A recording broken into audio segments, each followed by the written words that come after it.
In this episode, now that all of our inspections have been completed, we get to start covering stuff up. So we're going to start with our concrete. What could possibly go wrong?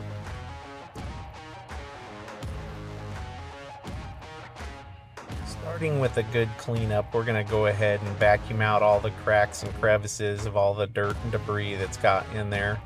There's a few places where there's some chunks of concrete still underneath.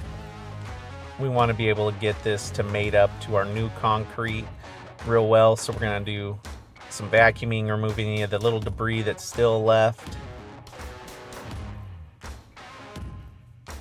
And now we're going to wash it and wet it down. We want to make sure there's some moisture in our concrete.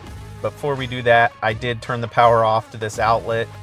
I know I'm going to be using water right by it. I don't want people worried about that.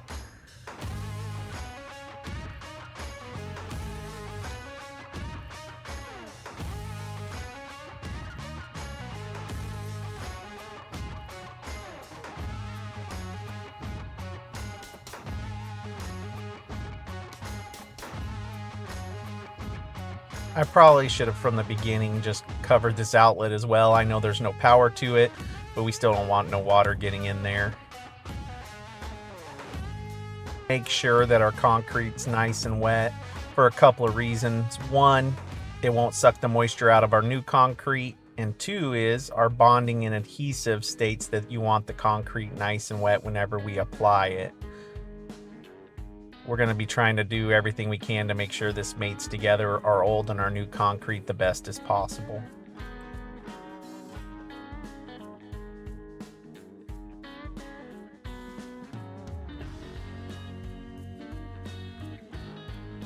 Before I go too far, I should probably put some rubber gloves on like they recommend. We're just going to be using a 2-inch chip brush to apply a liberal amount of this adhesive on the surfaces where our new and old concrete are going to mate up.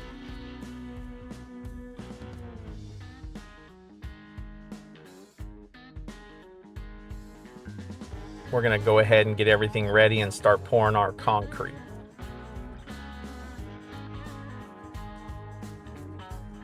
It's kind of nice having a concrete mixer. It is a fairly cheap one from Harbor Freight, but I've used it many a times, and it's so much easier to mix up a couple of bags with that than it is to mix all this by hand.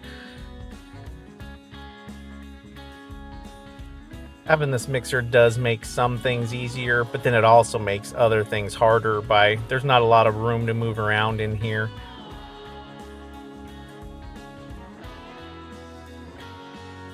So I'll go ahead and move this out of the way so you can see better. Right here, this doesn't have to be perfect because this is going to be underneath our jetted tub. We just want it to be able to support all that weight because we're still going to put a mud bed underneath the tub.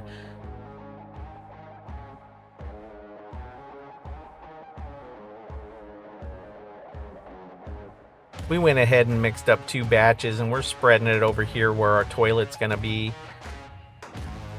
This doesn't have to be perfect either. We want to get it fairly close, but we're going to be going with some large format tiles, some 12 by 24s for majority of our floor. So any imperfections will be easy to overcome when we go to lay down that tile.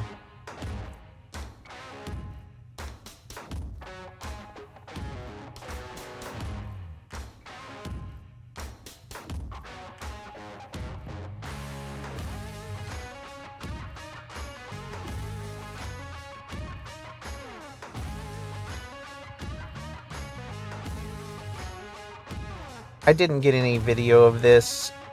One of the drawbacks of using that concrete mixer in a tiny bathroom is there's no room to get my camera or anything in there where I could actually film it. But we did pour some concrete and put a pre-slope in it for where our zero entry shower is going to be, so that we didn't have to break up any of our new concrete, but that it would give us a good base for our mud bed that we're going to, or our dry pack mud that we're going to put in later for our slope for our zero entry shower.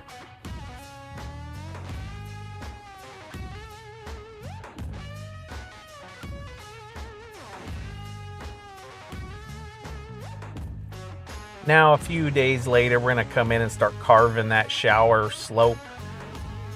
Putting these relief cuts earlier when we cut our concrete with our concrete saw does make this a lot easier than trying to come through and break this up as a solid piece. Also, that big 14-inch concrete saw made light work of putting these cuts in. You can always come back with a circular saw or even a grinder to do this, but just doing it all at once made it pretty easy.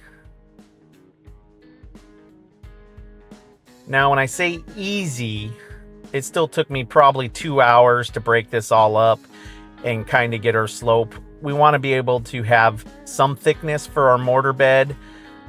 So at these edges, you know, we want about a 1/2 inch, and then we go to about 1.5 inches. That'll give us at least a 1/2 inch for our mortar bed. And sitting on the old concrete and that new concrete pre-slope that we did on the bottom of this will make it really strong when it's all said and done.